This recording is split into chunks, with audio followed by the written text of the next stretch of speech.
Hello बच्चों, let's see the question. The question say in triangle ABC, angle A, B and C are in the ratio 1:2:3. Then which of the following is or are correct? Option A, circumradius of triangle ABC is equals to C. Option B, A ratio B ratio C is equals to 1 ratio square root 3 ratio 2. Option C, perimeter of triangle ABC is equal to 3 plus square root 3. Option D, area of triangle ABC is equals to square root 3 divided by 8 into C square. तो हमारे पास एक given यहाँ पे क्या है कि एक triangle ABC है, इसका एंगल की रेशियो कितनी गिवन रहा है 1:2:3. देन हमारे पास ऑप्शन है 4. हम बताना उनमें से मेरे कौन से ऑप्शन करेक्ट है. Firstly I will tell you key concept, और की कॉन्सेप्ट आपकी हेल्प करेगा इस क्वेश्चन को सोल्व करने में. फर्स्ट की कॉन्सेप्ट हमारे पास हमको पता है कि हमारे जो सरकम रेडियस होती है, circumradius of right angle triangle, यहाँ से बोलते हैं दिस इज इक्वल्स टू, ये हमारे इक्वल होती है half of the length of hypotenuse के. ये था हमारा फर्स्ट की concept. Now the second key concept is in a triangle ABC. हमको क्या पता है, जहाँ पर आएगी A ratio B ratio C, बोलते हैं this is equals to sine A ratio sine B ratio sine C. अब हम क्या करेंगे, इन दोनों की कॉन्सेप्ट की हेल्प से अपने क्वेश्चन को सोल्व करेंगे. हमारे पास गिवन क्या है, जहाँ पर रेशो आ रही थी एंगल ए की, angle B and angle C की इक्वल आ रही थी, हमारे इक्वल आ रही थी ये 1:2:3 के. तो अगर यहाँ पे लेट क्या कर लें, लेट कर लें कि जो हमारा एंगल ए से इक्वल है ये हमारे इक्वल है एक्स हो जाएगा. दिस इंप्लाइज हमारा जो एंगल बी से इक्वल आएगा ये हमारे इक्वल आएगा 2x के, और जो मेरा एंगल सी से इक्वल आ जाएगा ये मेरे इक्वल आ जाएगा 3x के.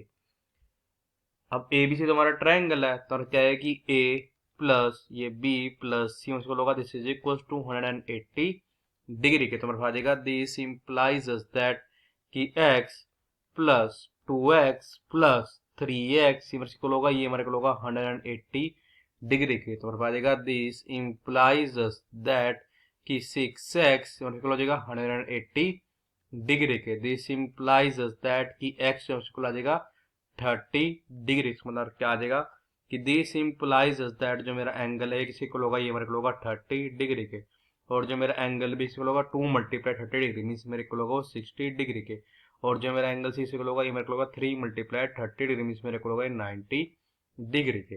तो हमारे पास जो वैल्यू आएगी इसकी ए रेशो बी रेशो सी की किसी को आएगी हमारे यहाँ पे इक्वल आ जाएगी अब sine A ratio sine B ratio sine C.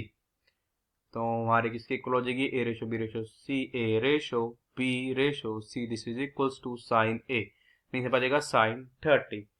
Sign 30 होता है हमारे को होता है 1/2 से बचेगा 1/2 रेशो साइन 6 पे बचेगा स्क्वायर रूट 3/2 रेशो साइन 9 पे बचेगा 1.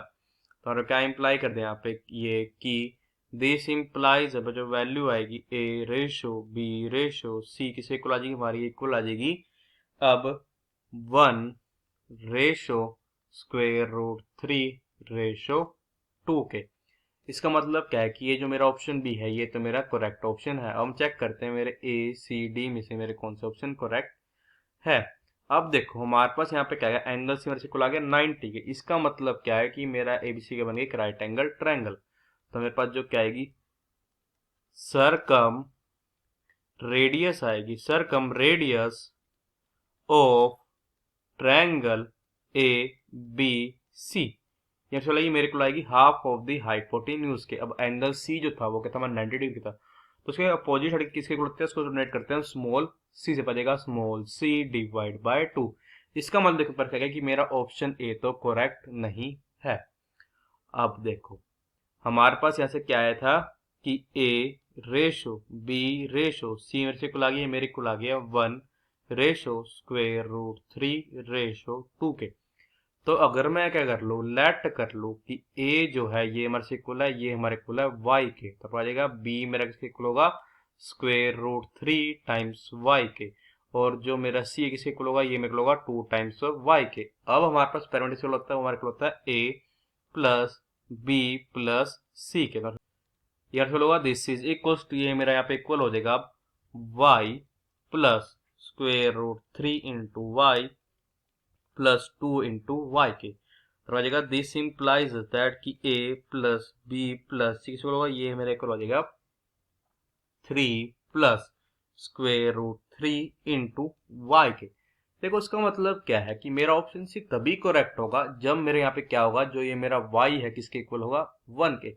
बट ये हर एक केस में तो चीज पॉसिबल नहीं हो सकती, ये सिर्फ किसी एक ही केस में पॉसिबल हो। इसका मतलब क्या है कि ये जो मेरा ऑप्शन सी है ये मेरा करेक्ट नहीं है। हम चेक करते क्या ये मेरा ऑप्शन डी करेक्ट है या नहीं है। मालूम होता जो हमारा एरिया है किसके इक्वल आ जाएगा, this is equal to half into base into आ जाएगा half multiply A multiply B, किसके इक्वल होगा, this is equal to 1/2 multiply Y multiply square root 3 into Y, और फिर हो जाएगा this is equal to 1 divide by 2 into आ जाएगा यहाँ पे square root 3 into Y square, चलो दिस इज इक्वल टू हमारे को हो जाएगा 1 डिवाइडेड बाय, हम करें सो 4 से मल्टीप्लाई एंड डिवाइड कर जाएगा 2 मल्टीप्लाई 4 मीन्स 8 पर जाएगा स्क्वेयर रूट 3, 4 ले सकते हैं यहाँ पे 2 का स्केयर बचेगा 2 स्केयर इंटू वाई स्केयर, तो so this is equal to 1 divide by 8 into square root 3 into बचेगा 2y का स्केयर, तो सो लगेगा दिस इज इक्वल टू यहाँ को लगेगा 1 divided by 8 into square root 3। अब देखो हमारे पास 2 टाइम्स ऑफ y किसके इक्वल है, c की, तो बचेगा यहाँ पे c का स्केयर, बस की वैल्यू मेरे पास वैल्यू आ गई है मेरे एरिया। इसका मतलब है कि मेरा ऑप्शन डी भी करेक्ट ऑप्शन है। So the final answer is option B and option D both are our correct option. I hope you understood it well. All the best. Thank you.